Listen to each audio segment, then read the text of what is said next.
2019년 새 2021년에 하나님의 손들이 오신 모든 분들을 환영합니다. 안녕하셨습니까? 새해 복 많이 받으시기 바랍니다. 이 세상 사람들은 다른 곳에서 복을 많이 찾지만은 하나님의 말씀 속에서 복을 찾기 위하여서 주님의 전으로 오신 모든 분들을 환영하고, 오늘 이곳에 계시는 우리 모든 동마산 성도들과 또 방문하신 모든 분들과 또 이곳에 계시지 않지만은 우리 사랑하는 가족들 또 친구들 이웃들에게도 하나님께서 은혜와 복을 채우시는 한 해가 되기를 간절히 바랍니다. 시편 73편 28절의 말씀을 보면 하나님께서 우리에게 복을 받는 비결을 이렇게 말씀해 주셨습니다. 그래서 여러분들이 올 한 해 동안 하나님의 복을 많이 받기를 원하신다고 한다면 이 말씀을 꼭 기억하시면은 복을 받는 그런 은혜를 잊지 않을까 이렇게 생각합니다. 자, 시편 73편 28절에 있는 말씀을 찾으셔서 우리 함께 읽도록 하겠습니다.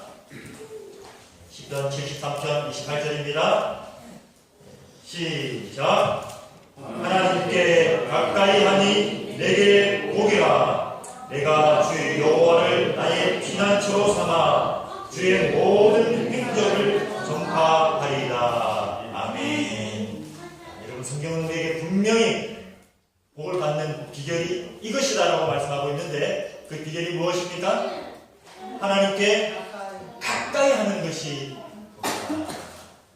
여러분, 한 해 동안 하나님을 더욱더 가까이 하시고, 하나님의 말씀에 더욱더 가까이 하시고, 또 하나님의 인도하심에 여러분들의 걸음을 가까이 하셔서 들어가도 복을 받고 나와도 복을 받고, 여러분들의 가정과 생각과 모든 삶 속에 하나님의 은혜가 충만한 한 해가 되기를 간절히 소원합니다.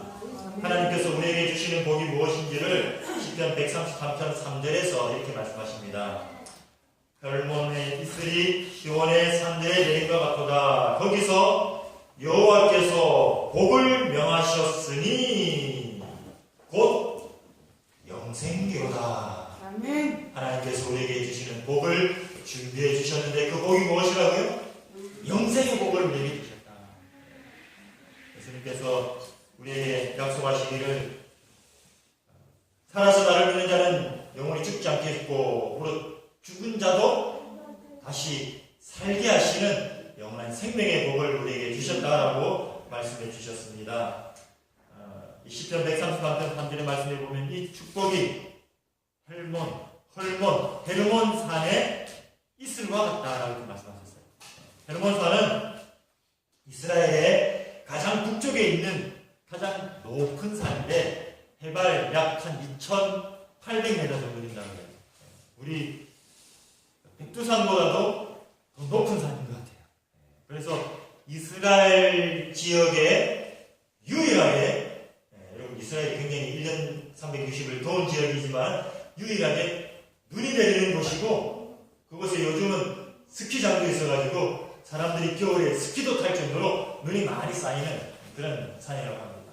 그런데 이 겨울 동안에 내렸던 눈이 봄이 되고 여름이 다가오면 그 눈이 녹아서 물이 흘러내리고, 그 물이 어디로 흘러내리냐면 이 요단강으로 흘러서 갈릴리 호수를 만들고 요단강을 지나서 사해까지 이르게 되고 가나안 땅을 적시는 그런 생명의 젖줄기로 이루어진다고 합니다. 그 모든 물이 어디에서 나오냐면 헤르몬산의 눈에서 시작된다고 해요. 하나님께서 우리에게 축복을 주시는데, 우리의 축복을 주시는 그 축복이 마치 헤르몬산에 쌓인 눈이 녹는 것처럼 이 한 해 동안 여러분들의 이 믿음과 여러분들의 가정과 여러분들의 삶을 하나님의 성전에 가까이 나오셔서 하나님께서 주시는 복을 받게 될 때에 이 복이 여러분들에게만 국한되지 아니하고 그 높은 산에서 녹은 물이 그 온 대지를 적시고 온 대지의 생명의 축복을 주는 것처럼 우리의 가정과 우리의 생업과 우리가 밟는 모든 땅에 하나님께서 복을 주시겠다는 약속이 이 시편 133편 3절에 기록되어 있습니다. 여러분이 말씀을 참 외우기도 쉽지 않습니까? 시편 1, 333 1, 333. 그래서 혹시 여러분들이 도대체 하나님이 나한테 어떤 복을 주실까?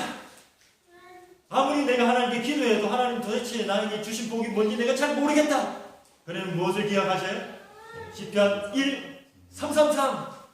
시편 133편 3절을 펴셔서 나에게 영생의 복을 주시고 생명의 복을 주시고 이 생명의 복이 산에서 녹은 그 눈의 물처럼 온 대지를 적시는 강물처럼 나를 통하여서 우리의 가족이, 우리의 친구들이, 우리의 친척이, 우리의 이웃이 복을 받게 하시는구나. 여러분 그 복을 경험하시고 또 누리는 그런 한 해가 되기를 간절히 소망합니다. 우리가 안식일학교에서도 말씀을 드렸지만은 올 한 해 또 우리 이 첫 안식일에 우리 김정원 장로님 가정이 우리 교회에 또 출석하시게 되고 이제 우리 교회에 쭉 계속해서 출석하시기로 이렇게 하셨습니다. 우리 장로님과 함께 우리 모든 성도들이 한 마음으로 정말 주님의 뜻을 이루는 부흥의 한 해가 되기를 또 간절히 소망합니다. 우리 교회를 찾으신 우리 모든 분들, 우리 집사님의 가정에도 하나님께서 복을 주시기를 원하고 또 공부하는 우리 아드님과 또 그 모든 앞길에도 하나님께서 큰 은혜와 또 복을 주시기를 간절히 소망합니다. 그리고 우리 이 기도 가운데에서도 잠시 말씀을 드렸지만은 우리 박순례 집사님께서 지난 수요일 날 1월 2일에 무릎 수술을 이제 마산 의료원에서 받으셨습니다. 한쪽을 받으셨고 이제 보름 후에 또 다른 쪽을 이렇게 받으신다고 합니다. 한 달 정도 요양의 기간을 포함하면 한 2달 정도 가까이 교회 출석을 못 하시는 그런 상황이신 것 같아요.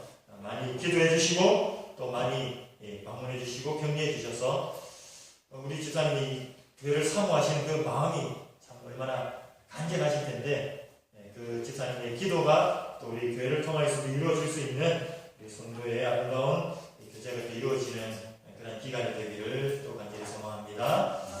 그리고 주부의 광고 드린 것처럼 돌아오는 화요일부터 한 해를 말씀으로 시작하는 신년 사경회가 시작이 됩니다. 우리 우윤구 목사님께서 오셔서 우리에게 귀한 말씀을 주실 때에 정말 우리의 교회가 하나님과 교제하고 교통하고 하나님의 은혜를 경험하고 또 한 해 동안에 우리가 하나님께 더욱더 가까이 나아가는 그런 이 시작의 사경 집회가 될 수 있도록 여러분 기억하시고 또 많은 참석을 부탁드립니다. 오늘은 여호수아서에 있는 말씀을 중심으로 해서 하늘을 위한 우리의 준비라는 제목으로 함께 하나님의 은혜의 말씀을 나누기 원합니다. 오늘 본문의 말씀은 여호수아서 5장 13절부터 15절까지 있는 말씀입니다. 구약성경 여호수아서 5장 13절부터 15절까지 있는 말씀을 다 같이 펴주시기를 바랍니다.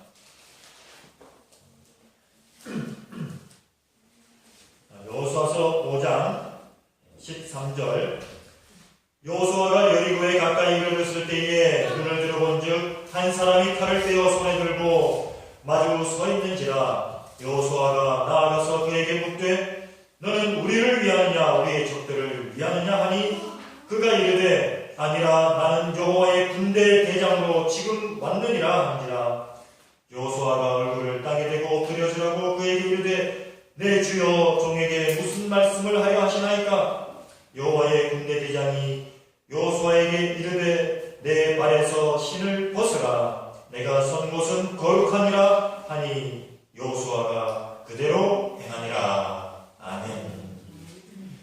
오늘 이 본문의 말씀이 여호수아서 5장 13절부터 15절에 있는 말씀은 이스라엘 백성들이 400년간의 애굽의 종살이를 마치고 40년 동안의 광야의 생애를 다 마치고 이제 하나님께서 약속하신 가나안 땅에 들어가기 직전에 그 첫 성인 여리고 도성 그 앞에서 그 위대하고 그 장대한 성벽을 보고 우리가 어떻게 이 성에 들어갈까라고 고민하던 그 밤에 하나님께서 여호수아에게 나타나셔서 주신 약속의 말씀을 기록하고 있음을 보게 됩니다. 예수님께서 승천하시고 2000여 년의 긴 시간이 지나면서 많은 시대 동안 우리가 예수님의 재림을 기다렸는데 정말 성도의 인내로서 얼마 전에 우리 축복관 집사님들이 말씀하시는 동안에 참 80년 동안 기다렸는데 왜 예수님이 이렇게 더디 오시는가. 참 예수님을 이렇게 오래 기다렸는데도 예수님께서 아직도 안 오셔가지고 혹시 여러분들의 마음속에 예수님 왜 이렇게 좀 더디 오십니까? 그런 생각을 또 하시는 분이 계시리라고 이렇게 생각합니다. 그러나 참 감사하게도 예수님께서 오시는 날이 이제 한 해가 또 가까워졌습니다. 한 해가 더 가까워졌어요. 이제 예수님께서 오실 그 약속의 시간이 한 해가 더 가까워졌습니다. 그러나 여전히 우리 앞에는 예수님께서 다시 오실 그 소망과 함께 여리고의 창벽과 같은 많은 장애물들이 우리 앞을 가로막고 있음을 보게 됩니다. 우리 앞에 이 세상의 유혹과 같은 가시덤불도 우리 앞에 많이 놓여져 있고, 예수님을 안 믿고 엉뚱한 짓 한 사람이 집도 사고 땅도 사고 차도 사고 잘 되는 것을 볼 때 이거 내가 좀 잘못한 게 아닌가라는 생각이 혹시 들 때도 있을 수도 있고, 혹은 정말 우리 속에 험난한 그 고난, 돌짝밭과도 같은 그런 고난들이 우리를 가로막고 있을 걸 볼 때에 질병의 고난이, 또 직장의 문제가, 또 여러 가지 가족 간의 인간 관계의 문제들로 인하여서 내 마음이 낙담이 될 때에 내가 이렇게 해서라도 예수님을 믿어야 될 거라는 그런 고민들이 우리 앞에 가로막고 있는 그 장벽들이 마치 여리고 성벽처럼 이스라엘 백성들을 탁 버티고 서 있는 키가 거의 3m에 가까운 골리앗 장군처럼 우리가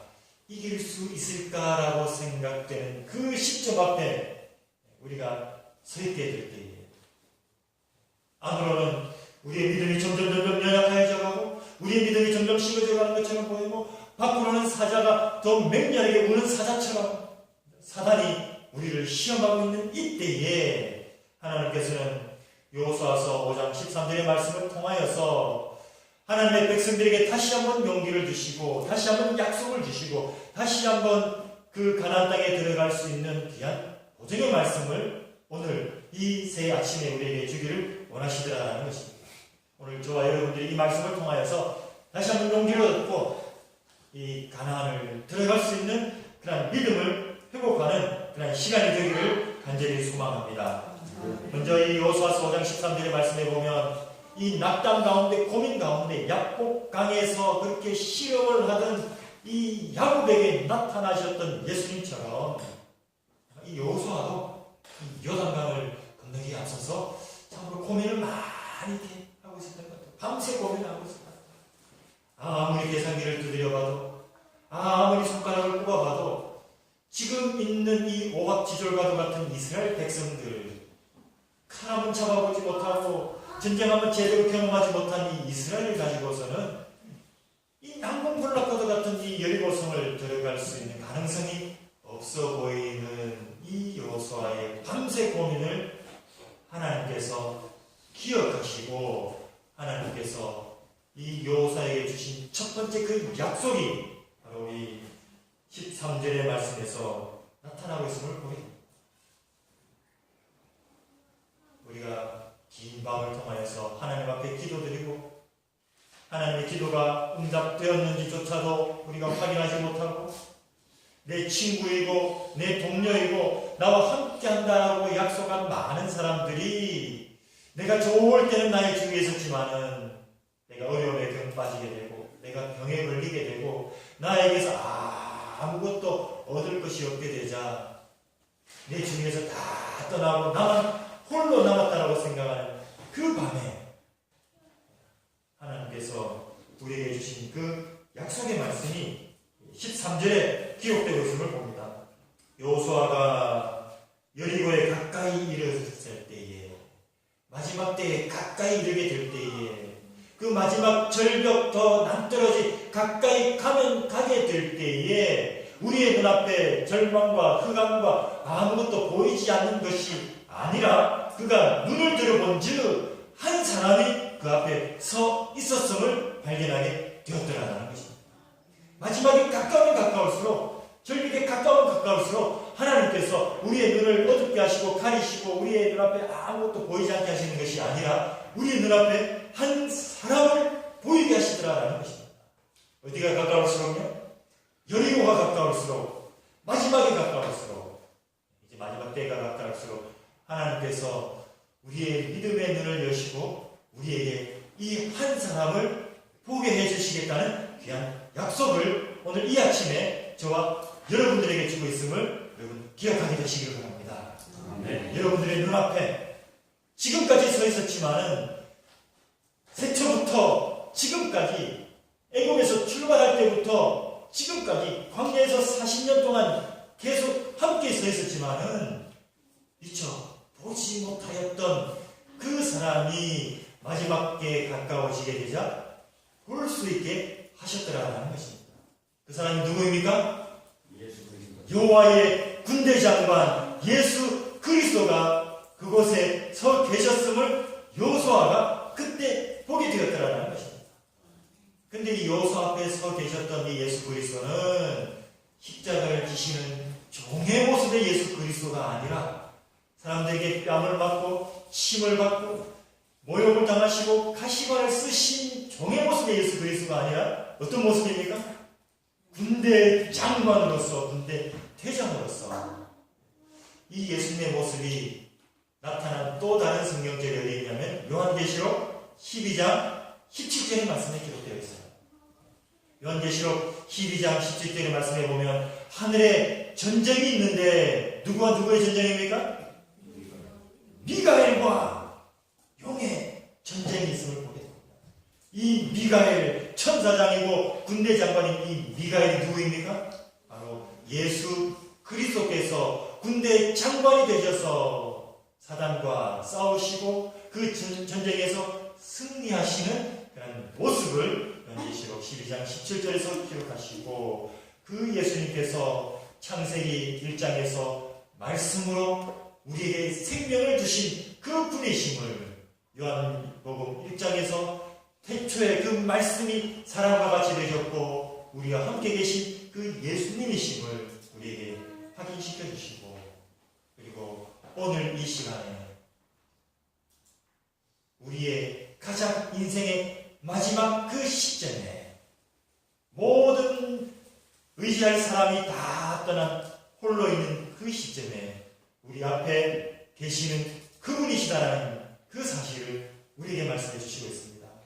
사랑하는 우리 동화산 교회 성도 여러분, 여러분들이 가장 힘든 그 순간에 여러분 앞에 서 계신 분이 다른 분이 아니라 다른 사람이 아니라 나에게 도움을 줄 다른 어떤 것이 아니라 예수 그리스도가 되시다는 사실을 여러분 꼭 기억하게 되시기를 바랍니다. 우리 예수께서는 우리의 도움이 필요한 기성의 예수님이 아니라 군대 장관으로서 우리에게 승리를 가져다 주실 분이시다는 사실을 여러분들이 기억하시게 될 때에 여러분 아말렉과의 전투에서도 그러하였고 이 여리고에서 전투에서도 그러하였고 그 승리는 이스라엘 백성을 통하여서 주어진 것이 아니라 바로 군대 장관이신 이 예수 그리스도를 통하여서 이기게 된 그 전쟁이라는 사실을 우리는 성경 말씀을 통하여서 확인하게 되는 것입니다.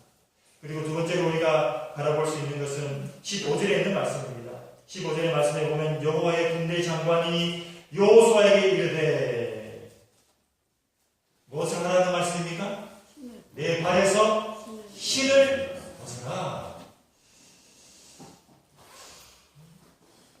하나님께서 지금 이 중요한 시점에 하실 말씀도 굉장히 많으셨을 텐데 전쟁의 작전을 주실 그 많은 작전도 있었을 텐데 이 여호수아에게 이스라엘 백성의 군대 장수인 이 여호수아에게 작전 명령 하나를 주는 그 첫 번째 유일한 말씀이 무엇입니까? 여호수아야, 네가 이렇게 작전을 짜고 이렇게 질문을 하고 이렇게 승리를 하라는 말씀이 아니라 뭐 하라는 것입니까? 네 발에서 신을 벗으라는 굉장히 어떻게 보면 뜬금없는 그 말씀을 주시는 것을 보게 됩니다. 하나님께서는 이 새 천안식일에 하나님의 전을 낳으신 예수 그리스도의 그 명절에 나오신 우리의 모든 성도들을 향하여서 모세에게 하셨던 것처럼, 요수아에게 하셨던 것처럼 우리에게도 동일한 말씀을 주신다는 사실을 기억하게 되시기를 바랍니다. 어떤 말씀입니까? 내 발에서 신을 벗으라 하는 말씀입니다. 우리는 교회 들어올 때 다 신을 벗으셨죠? 예수님, 제가 신을 다 벗었습니다. 신을 벗으라는 말씀이 무슨 의미인가요? 출애굽기 3장에 보면은 모세가 호렙산에서, 그 시내산에서 주에서 양을 치다가 불타는 떨기나무를 발견하게 되고, 이것이 어떤 일인가 하여 가까이 나아가는 그런 장면이 기록되고 있습니다. 그리고 그 5절과 6절에 보면 그 떨기나무 가운데에서 하나님께서 임재하시고, 하나님께서 그 나무 가운데에서 모세에게 하신 말씀이 있는데, 무슨 말씀입니까? 내 발에서 신을 벗으라. 왜 신을 벗으라고 말씀하십니까? 네가 선 땅은 거룩한 곳이니 신을 벗으라. 신을 벗는다는 의미는 바로 그 곳이 어떠한 장소이기 때문에 거룩한 곳이기 때문에. 왜 그곳이 거룩한 곳입니까? 왜 그곳이 거룩한 곳입니까? 그곳은 광야이고 떨기나무가 자랄 정도로 황량하고 생명도 살지 못하는 그런 곳인데 왜 그곳이 거룩한 곳이 되었습니까? 그곳에 누가 임하셨기 때문에? 하나님께서 임하셨기 때문에, 하나님께서 임재하셨기 때문에. 하나님께서는 한 해를 시작한 이 시점에 우리를 향하여서 우리의 발에서 신을 벗으라라고 말씀하십니다. 하루를 시작하는 그 시점에 하나님께서 우리를 향하여서 신을 벗으라라고 말씀하십니다. 왜요? 왜 신을 벗으라는 것입니까? 내 발이 더러워서입니까? 내 신발이 더러워서입니까? 아닙니다. 내 삶을 어디에 가까이 두라는 것입니까? 하나님의 임재에 가까이 둠으로써 한 해를 시작하고, 하나님의 임재에 가까이 나의 삶을 둠으로써 하루를 시작하는, 내 발에서 신을 벗는 거룩함의 임재를 경험함으로 하루를, 한 해를 시작하는 말씀으로 이 말씀을 우리에게 주시더라라는 것입니다. 아멘. 제가 서두에 말씀드렸지만 우리가 복을 받는 비결은 다른 것이 아니라 하나님께 가까이 하는 것이 영원한 생명의 복을 받는 것이라는 사실을 말씀을 통해서 우리가 확인하였습니다. 아멘. 하나님의 복을 가까이 받기 위해서는 우리의 삶을 하나님께 가까이 둘 때에, 하나님의 임재 가까이 할 때에, 즉 내 하루의 시작을, 한 해의 시작을 하나님과 가까이 함으로써 시작할 때에 하나님의 영원한 생명의 복을 우리가 얻게 될 것이다 라고 약속하고 있습니다. 아멘. 날마다 우리의 발에서 신을 벗음으로써, 즉 하나님의 임재를 우리가 기억함으로써 하나님께서 나와 함께 계시고, 내가 인생을 이 땅에서 시작하는 그때부터 나와 함께 계셨다는 사실을 우리가 기억하고, 때로는 우리가 너무나 바빠서 광야의 생활이 너무나도 힘들어서 하나님께서 나와 함께 하셨음에도 하나님께서 함께 하심을 우리가 기억하지 못하였다고 한다면, 하나님께서 그 광야의 생애를 시작하시면서 모세를 통하여서 반석에서 물을 내게 하셨어요. 40년 동안 그 반석에서 흐른 물이 마르지 않았다라고 구절성경 말씀에 기록하고 있습니다. 우리는 광야를 시작할 때 반석에서 물을 한번 주시고, 광야의 생활을 마칠 때에 반석에서 물을 한번 주시고, 두 번밖에 안 주셨다라고 생각하는데 그것이 아니고, 반석에서 흐른 물이 이스라엘 백성들이 가는 곳마다 생수로서 이스라엘 백성과 함께 했어요. 근데 이스라엘 백성들은 자기의 주위에 흘러나오는 그 생명수가, 그 생수가 하나님께서 그들에게 주신 축복의 생수라는 것을 알지 못하고, 여기 가니까 물이 나오네? 또 저기 가니까 물이 나오네? 원래 이 땅은 물이 나오는 땅이구나라고 착각하면서 살았더라라는 것입니다. 그 물이 누가 주신 물이라는 사실을, 하나님이 주신 사실을 그들이 그냥 알지 못하고, 그래서 원망하고 불평하고, 하나님 왜 이랬습니까? 하나님 왜 이랬습니까? 여호수아서 5장에서도 하나님께서 이 여호수아 앞에 하나님의 모습을 보이시면서, 하나님께서 너희와 함께 하신 것은 마지막 때이기 때문에 너희와 함께 한 것이 아니라 언제부터요? 시작부터 너희와 함께 하였다는 사실을 깨닫게 해주시기 위하여서 그곳에 임재하셨던 것처럼, 우리가 하루를 시작하면서, 한 해를 시작하면서, 하나님 이제 내가 무엇을 하려고 합니다. 한 해 동안 나의 삶을 계획을 시작하려고 합니다. 저와 함께 해주십시오. 그 기도가 아니라 어제도 나와 함께 계셨고 지난 한 해도 나와 함께 계셨고 내가 주님을 알지 못하는 시대부터 나와 함께 계셨다는 사실을 다시 한번 알게 해주신 하나님 감사합니다. 날마다 하나님의 가까이 여러분들의 삶을 들으시는 우리의 성도들이 되기를 간절히 바랍니다. 그래야 2019년도는 참으로 하나님의 주시는 그 인도하심으로 이제 여호수아서 6장의 말씀에 보면 하나님께서 이스라엘 백성들이 어떻게 가나안에 들어갈 그 방법을 알려주는 것을 보게 됩니다. 3절과 4절의 말씀에 보면 너희 모든 군사는 그 성을 둘러 성 주위를 매일 한 바퀴씩 돌되 엿새 동안 그리하라. 제사장 7은 7 양각나팔을 잡고 언약궤를 메고 7째 날에는 그 성을 7번 돌 것이며. 이스라엘 백성들이 가나안 여리고성을 정복하는 방법을 말씀해 주셨는데 무엇을 하라는 것입니까? 성을 돌라는 것입니다. 근데 어떻게 돌라는 것입니까? 6일 동안은 하루에 한 바퀴씩 돌고 7째 날에는 7바퀴를 돌고. 자, 여러분, 성을 도는 것이 중요합니까? 아니면 숫자가 중요합니까? 성을 도는 것이 중요해요? 숫자가 중요해요? 지금 이 말씀을 보니까는 그냥 산보하느라고 아침 한번 돌고 저녁에 한번 돌고 그럼 성이 무엇입니까? 아니면 하나님께서 주신 그 약속의 말씀대로 정확하게 엿새 동안은 하루에 한 번씩 돌고 마지막 7째 날 7번 돌 때에 그 성이 무너지는 것입니까? 아니면 무작정 그냥 성만 돌면 무너지는 것입니까? 중요한 것은 숫자입니다. 숫자. 하나님께서 명하여 주신 그 숫자대로 그 성을 돌 때에 그 성이 무너질 것을 말씀하고 있음을 보게 됩니다. 근데 중요한 것은 6일날 왜 6번 돌게 하셨을까? 그냥 7째 날 안식일날 7번 한번 돌므로 그냥 탁 무너질 극적일 텐데 왜 첫째 날, 둘째 날 그럼 이 200만 대군이 장정만 60만 명 아닙니까?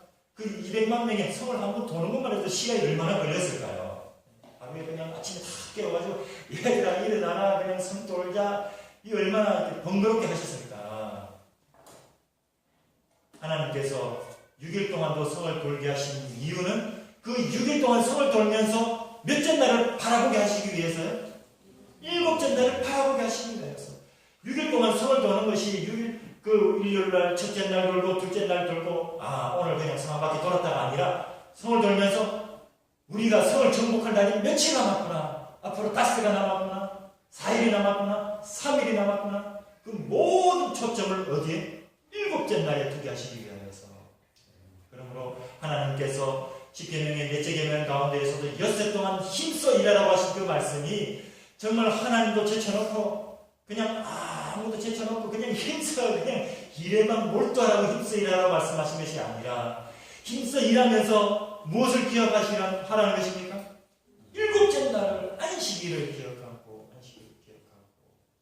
비록 내가 나에게 주어진 삶을 다 알지라도 내 삶이 이제 엿새가 있으면 하나님께 가까이 이제 닷새가 있으면 이제 4일만 있으면 3일만 있으면 이틀만 있으면 하루만 있으면 내가 하나님께 가까이 나아가는 날이구나. 우리의 모든 시선을 관심을 초점을 하나님 만나는 그 날에 맞추게 하시기 위하여서 하나님께서 이스라엘 백성들에게 이러한 정복의 방법을 알려주신 것을 보게 됩니다. 하나님께서 이 아침에도 우리에게 동일한 말씀을 주신다고 생각합니다. 아멘. 마지막 주님께서 오시는 그날을 우리가 바라보면서 이 땅에서 우리의 인생의 여리고성의 바퀴를 돌고 있지만은 우리가 이 바퀴를 너무 도는데 열중한 나머지 간혹 우리가 가야 할 그 지점을 잊어버리는 실수를 하지 말라고 이 새 첫 안식일의 첫 아침에 우리에게 다시 한번 기억을 회복해 하여 주시고 우리가 이 땅에 도는 모든 목적이 다시 오시겠다고 약속하신 주님의 재림의 그날 하나님께서 우리의 구원을 약속하신 그 날이 있음을 우리가 기억하게 하시고 그날을 사모하고 그날을 바라보면서 이 땅에 걸어가게 하신다는 사실을 기억하게 되시기를 간절히 바랍니다. 하나님께서 이스라엘 백성들에게 이 가나안의 축복을 주시고 약속을 주시고 그들과 함께 하시고 그들과 함께 이 여리고성을 도시고 마침내 궁극의 그 땅으로 인도하신 것처럼 하나님께서 우리도 그러하시리라고 확신합니다. 그러므로 우리의 삶을 주님께 가까이 두시고 주님의 인도를 받아서 주님께서 약속하신 그 하늘에, 그 영원한 그 나라에 다 들어가시는 저와 여기 계신 우리의 모든 성도들과 우리의 모든 가족들과 또 우리의 모든 하나님의 성도들이 되기를 간절히 바라면서 오늘 말씀을 마치겠습니다. 아멘. 하늘에 계신 저희들의 아버지 하나님, 주님께서 이 땅의 생명을 시작하실 때부터 저희들의 이름과 저희들의 삶을 창조하시고 기억하시고 붙드시고 인도하여 주셨사오니 감사를 드립니다. 오늘 새해가 시작하는 이 첫 안식일에 주의 백성들이 주님의 전에 나와서 저희들의 삶을 온전히 주님께 고정시키고 주님께 동행하기를 원하고 주님과 가까이 하기로 헌신하고 결심하여 싸우니 주님이 시여 이곳에 주님의 임재를 더하여 주셔서 우리의 모든 성도들의 믿음을 붙들어 주시고 주님 오시는 그날까지 하늘 천성까지 인도하여 주시옵소서. 우리 아버지 하나님의 놀라우신 사랑과 예수 그리스도의 십자가의 다함없는 구원의 은혜와 성령님의 날마다 교통하심이 여기 머릿속에 있는 모든 주의 종들 위해 지금부터 영원토록 함께하여 주시옵기를 예수 그리스도 이름으로 간절히 기도드리옵나이다. 아멘.